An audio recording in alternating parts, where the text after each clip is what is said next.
The English longbow, standing 6 feet tall and crafted from yew wood, was a game-changer in medieval warfare. With a draw weight of 100 to 185 pounds, it could fire bodkin point arrows capable of piercing armor at 200 meters. Its design allowed rapid firing of 5 to 15 arrows per minute, making it the deadliest ranged weapon of its time. The longbow's dominance at battles like Agincourt stemmed from its lethal precision and the rigorous training of English archers, who practiced relentlessly to master this formidable weapon. Under King Edward III's laws, every Englishman was required to practice archery weekly. Villages transformed into training grounds, where peasants honed their skills to become elite archers. This mandate created a formidable force of 10,000-plus longbowmen by the 15th century. Archers trained from childhood, developing the strength to wield the 150-pound draw weight. Their discipline and skill would later prove decisive at Agincourt, where they outmatched France's heavily armored knights. In 1415, Henry V invaded France, laying siege to Harfleur. After a grueling month-long siege, his army, reduced by dysentery, marched toward Calais. Hungry and exhausted, the 6,000-strong English force trudged through muddy terrain, pursued by a far larger French army. Despite the odds, Henry's leadership and the longbowmen's resilience kept morale alive. Their march would culminate in a fateful clash near the village of Agincourt.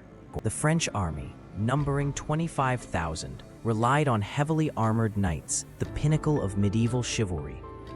Confident in their superior numbers and disdainful of peasant archers, they underestimated the longbow's lethality. Their plate armor, while formidable, hindered mobility in Agincourt's muddy terrain. This overconfidence and lack of coordination would prove catastrophic as the English archers prepared to unleash their deadly volleys. Agincourt's battlefield was a narrow strip of rain-drenched mud, flanked by dense forests.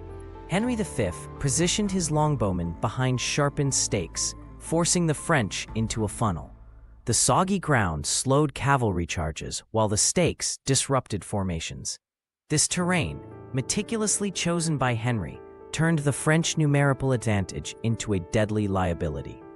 As the French advanced, their fate was sealed by the very ground beneath them. As the French advanced, English longbowmen unleashed a relentless barrage of arrows, 6,000 archers firing 15 arrows per minute. The sky darkened as 90,000 arrows rained down, piercing armor and flesh. Horses panicked, knights fell, and the French charge dissolved into chaos. The longbow's range and rate of fire turned the battlefield into a killing zone, proving its supremacy over traditional cavalry. The French knights, weighed down by 60 pounds of armor, sank into the mud. Trapped and exhausted, they became easy targets for English archers, who switched to swords and mallets. The once proud cavalry floundered, their mobility nullified by the terrain. The mud, combined with the relentless arrow fire, turned Agincourt into a slaughterhouse. The French advance had become a death march. With arrows depleted, English archers charged into the melee, wielding axes, swords, and lead mallets. Against disoriented, bogged-down knights, their agility and numbers proved decisive. The French, unable to maneuver, were systematically overwhelmed. The longbowmen, once dismissed as peasants, became the architects of a historic victory. Agincourt showcased the deadly synergy of ranged and melee combat. By day's end, the French suffered catastrophic losses, 6,000 dead, including many nobles, versus just 400 English. The muddy field was littered with corpses, stripped of armor by scavengers. Henry V, victorious but somber, surveyed the scene. Agincourt cemented his reputation as a brilliant tactician and showcased the longbow's unparalleled role in medieval warfare. Agincourt marked the decline of heavy cavalry and the rise of ranged warfare.